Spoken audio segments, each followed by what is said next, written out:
Halo guys, udah lama banget nggak bikin video di YouTube dan kali ini saya mau cerita soal motor. Ya, saya udah jual si CBR 150 CBU yang biasanya ada di channel YouTube itu ya, karena udah nggak sanggup lagi buat perawatannya dan biaya maintenance-nya, pencarian spare part-nya. Itu udah berasa angsur motor baru sih rasanya.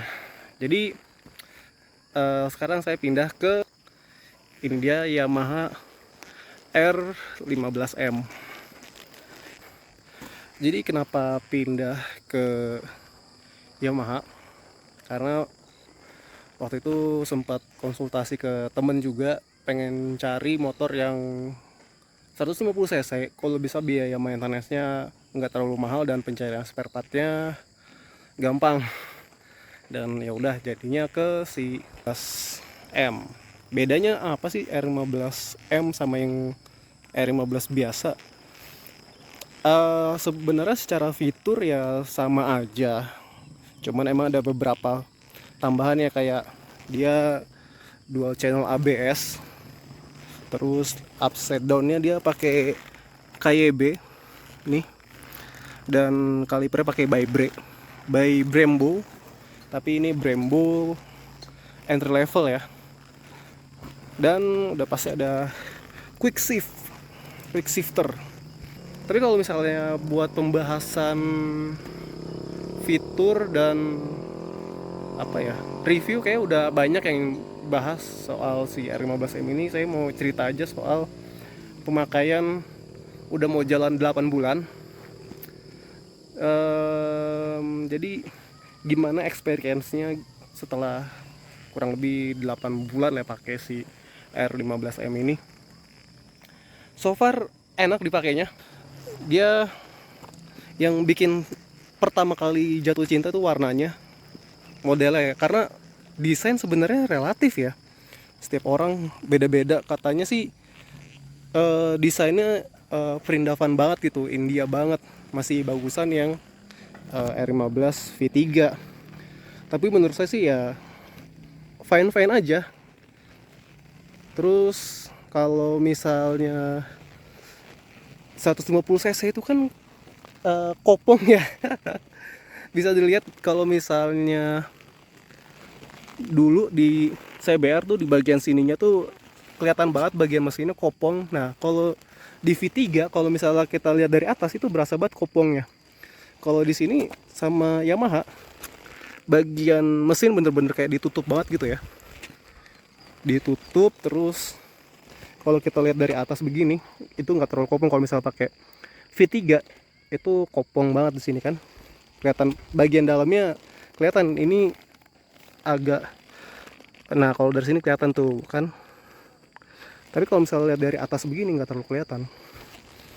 Dan di bagian kolongnya juga tuh, kalau CBR ngeplong ya. Kalau di R15 dia ada firingnya lagi di dalam gitu, jadi nggak langsung ngeplong ke belakang. Mungkin kalau di Honda biar masuk anginnya itu lebih banyak kali ya. Terus balik lagi kenapa pilih si R15M, ya pertama ya suka desainnya aja sih. Bisa dilihat warnanya silver, kayak kalau lihat dari depan tuh kayak R7, R7. Cuma kalau R7 kan lekukan ini kan kebalik ya. Kalau R15 ke bawah, kalau si R7 ke atas. Ya bedanya ini cuman 150 cc kan, satu silinder. Kalau si R7 tuh 2 silinder. Dan mesinnya SOHC. Kalau misalnya CBR kemarin itu DOHC, overbore. Bisa dibilang kata orang mesin yang paling bagus ya.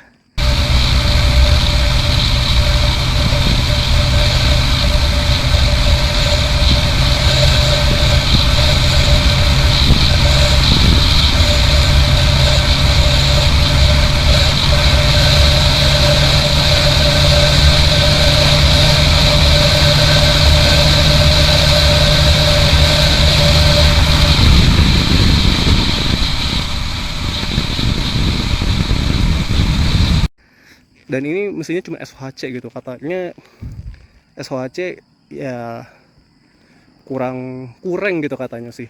Tapi setelah saya pakai ya fine aja gitu mesin SOHC nya.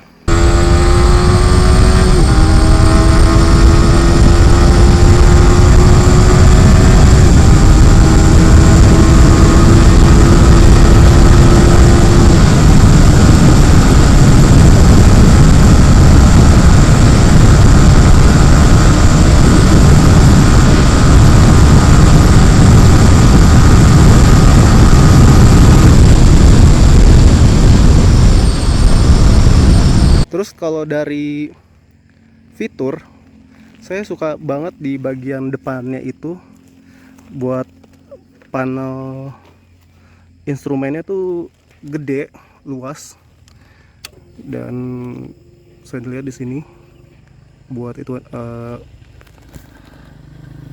tampilannya lengkap, isinya lengkap, dan dia ada shift light. Di CBR nggak ada. Dan dia ada engine cut off ya, dan engine cut off nya ini nyatu, jadi kayak satu bagian. Kalau biasanya kan engine cut off doang ya, on off, dan starter di bawah ini engine cut off dan startnya jadi satu. Dia juga ada hazard. Untuk CBR baru juga sebenarnya ada hazard ya. Terus di sini ada pass beam. Kalau di CBR yang kemarin itu nggak ada pass beam, dan ya selebihnya sama sih. Kontak kuncinya juga ya masih kontak kunci pakai magnet gitu. Di bagian sini ada Yamaha Motorcycle Connect atau Y Connect. Ini kenapa saya pilih ini juga karena ini sih penasaran ya, namanya anak IT ya, anak IT kan seneng aja gitu sama yang connect gitu kan. Kalau hordeng aja udah bisa connect ke handphone, ini motor gitu bisa connect ke handphone. Walaupun kata orang ya fiturnya gimmick gitu kan, ya cuman sekedar ngelihat trip meter terus kapan waktunya ganti oli. Tapi yang fitur kapan ganti oli kadang ngebantu juga, karena kan saking sibuknya kadang nggak ingat kapan ya terakhir ganti oli gitu kan. Jadi di fitur Y Connect ini diingetin kapan harus ganti oli gitu. Terus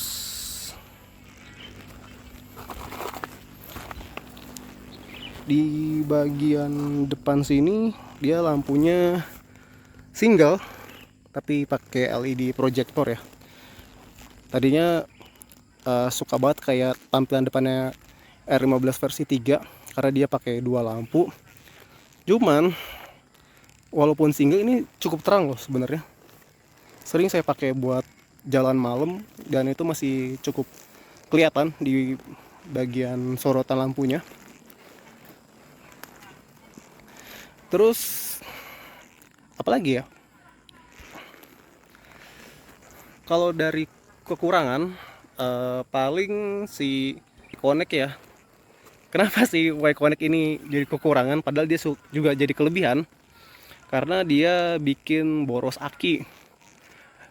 Di pemakaian di bulan ke-7 motor ini sempat nggak bisa nyala ya. Oke guys, ini adalah R15M setelah 7 bulan pemakaian dan sekarang nggak bisa dinyalain ya, nggak bisa dikontak on, semuanya mati, lampu-lampu mati,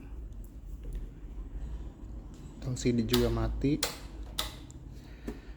Dan ya ini adalah masalah umum atau penyakitnya R15 versi baru ya, karena dia ada fitur connected-nya nih. Gejala awalnya itu dia nggak bisa di starter, jadi ketika mau di starter itu agak susah, walaupun bisa. Kemudian mati total, bener-bener mati total, nggak nyala sama sekali. Akhirnya saya nyalain pakai trik dorong, jadi di kontak on semuanya, gigi masuk gigi 2 didorong sambil lepas kopling. Nah itu bisa nyala tuh. Tapi setelah saya pakai jalan berkeliling gitu, akinya sempat ngisi, bisa gitu, sempat normal lagi. Cuman besoknya ya kambuh lagi gitu. Jadi untungnya ini aki masih masih selamat, jadi masih bisa dicas. Waktu itu saya bawa ke bengkel Yamaha dan pas dicek ternyata CCU-nya yang rusak. Jadi CCU-nya itu berfungsi buat connect ke handphonenya ya, kayak kayak semacam dongle Bluetooth lah. Jadi dia yang jembatanin gitu, koneksi via Bluetooth. Dan CCU-nya itu katanya bermasalah. Jadi pas dicek tegangannya nggak normal. Akhirnya diganti lah. Untungnya karena ini masih dalam masa garansi, dari Yamaha tuh nggak minta biaya speser pun buat penggantian CCU. Saya cuma bayar jasa ya, jasanya 50.000 doang buat jasa kelistrikan lah. Kan so kalian ngecas si akinya ini. Jadi cuma bayar 50.000 buat jasa. Cuman untuk CCU nya gratis. Pas saya cek untuk CCU nya itu harganya 500 ribuan, ya setengah dari harga rangkanya Honda lah ya. Terus kenapa saya suka banget si R15M ini, karena ya rangkanya juga sih. Dia pakai Delta Box. Kalau si CBR yang keluaran baru ya pakai ya kayak frame tralis gitu kan, yang pipa gitu.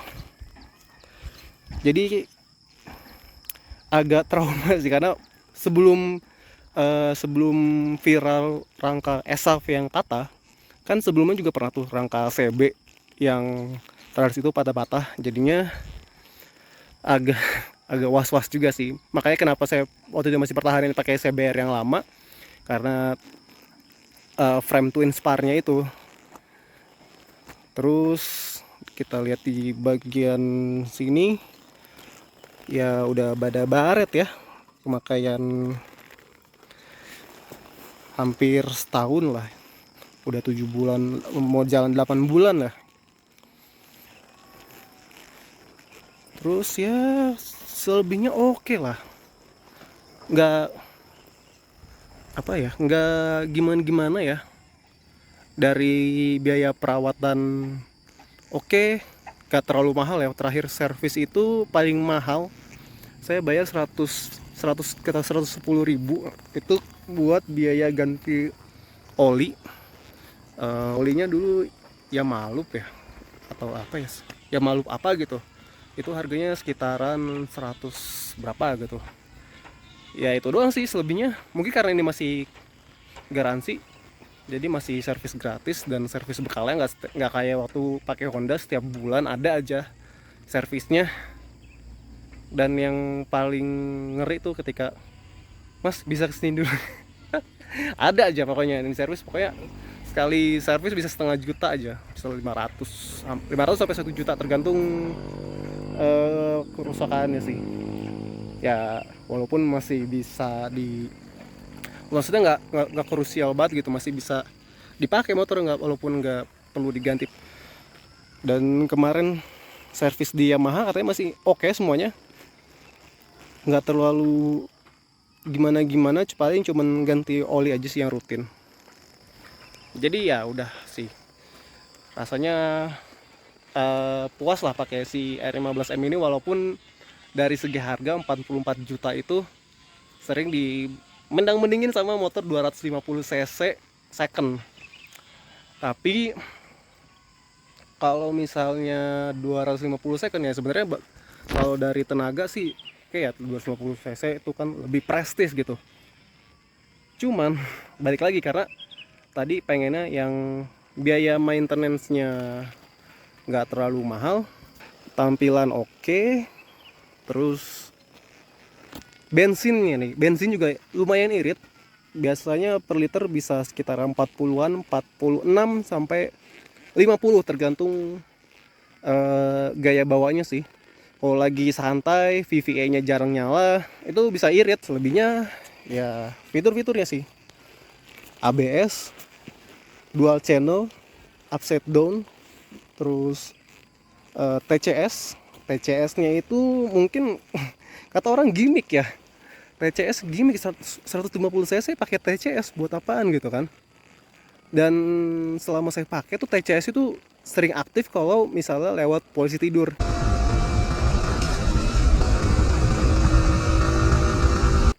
Jadi kalau misalnya lewat polisi tidur tetap walaupun ngegas gitu, ngegas terus lewati posisi tidur. Nah itu TCS-nya nyala tuh di bagian sininya nih.